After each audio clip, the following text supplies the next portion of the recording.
Ever wondered what a decade of product management wisdom looks like? Well, you're in the right place, because it turns out I've been a product manager for 10 years this year. Wow, I feel old. And there are some lessons I've learned on the way which I wish I'd known when I first started. So if that's you, you're in the right place, because you're going to hear from a guy that has now launched 13 different products with some of the Fortune 500's biggest companies. I've run multi-million pound projects and I lead a team of 15 product managers today. But to get there were some big lessons. So let's jump in. Embrace Agile methodologies. It was in 2015 that I had my first role in a product team. I was a Scrum Master and I was working on a brand new innovation product. And I had no idea what I was doing. I actually took my Scrum Master qualification 2 days before the start of the project.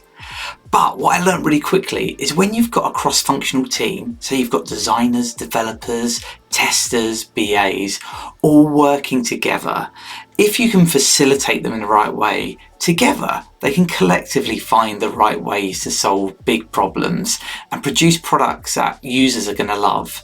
And that was really a great learning for me, because I had no idea where we were going to get to, but I just had to trust the process, and we did get there together. Be user-centric. User-centricity isn't just a buzzword, and I've had to learn that the hard way. I remember working on a self-serve kiosk. Imagine one of those ordering tablets you find in fast food restaurants. Well, we had designed what we thought was the perfect product until we put it in front of real users. And spoiler alert, it didn't work. They didn't like it. They found it really frustrating. It was hard to find the items that they were looking for. And it was only through that testing we realized how we needed to change the product and make it really intuitive. And that's a lesson I've taken forward into other products since then, trying to bring that user testing much earlier so we can make sure we're on the right path from the beginning. Leverage design thinking. Having a design mindset and bringing that into your projects is like having a superpower. It allows you to empathize with your users, to understand their real needs, their pain points, and therefore the opportunities. And what's really important about this is if you can get real users in the room alongside stakeholders that understand the organization and the opportunities that are there, you identify the right problems to solve from the beginning. You don't just try building stuff that you think might be useful, you actually have an understanding of the true priorities, and that makes such a difference when you're creating your products. Focus on outcomes. This is actually something I found really hard to get my head around for a long time. I'm a hard worker, so I care in over-delivering. That means when it comes to my products, my instinct is to deliver as many features as possible, but that's not always the right thing to do. Take this one time I was working on an internal product for sales teams. These were people in their cars going to different appointments, logging opportunities and trying to share that amongst their broader sales community. Now, what they needed was something that was quick and easy. And we had ideas coming from all over the organisation on what features we could have.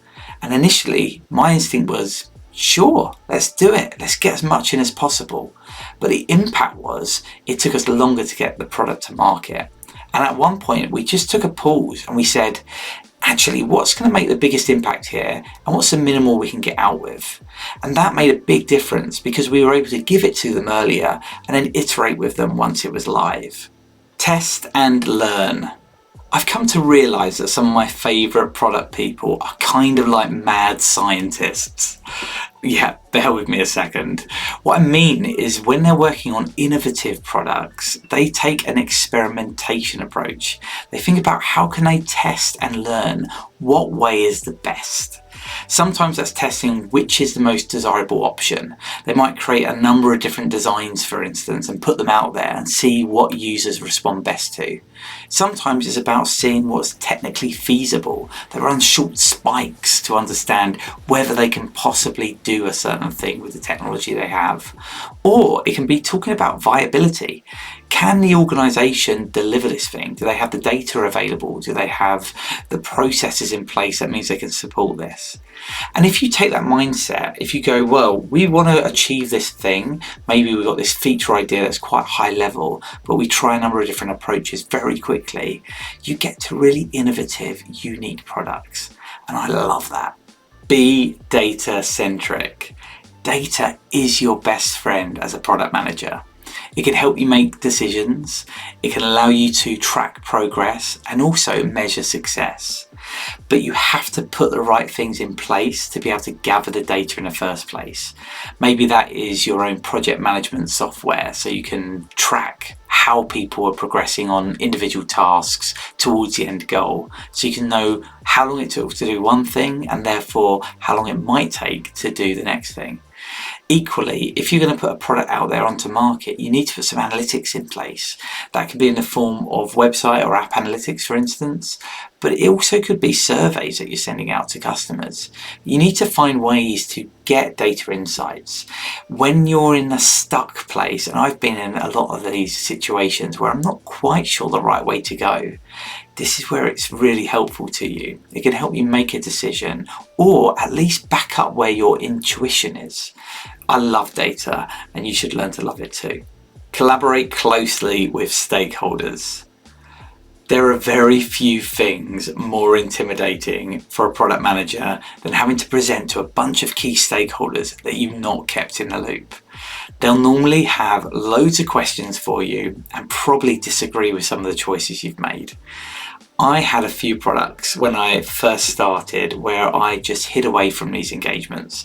I didn't want to speak to the stakeholders. They were too intimidating, but maybe more senior than me.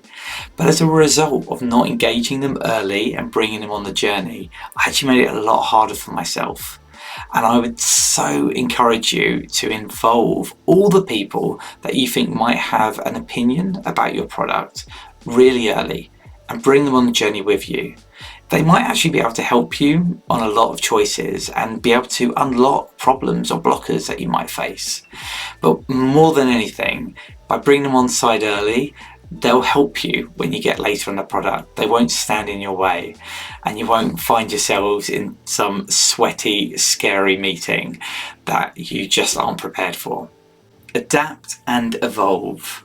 I like to change my environment every 12 months or so.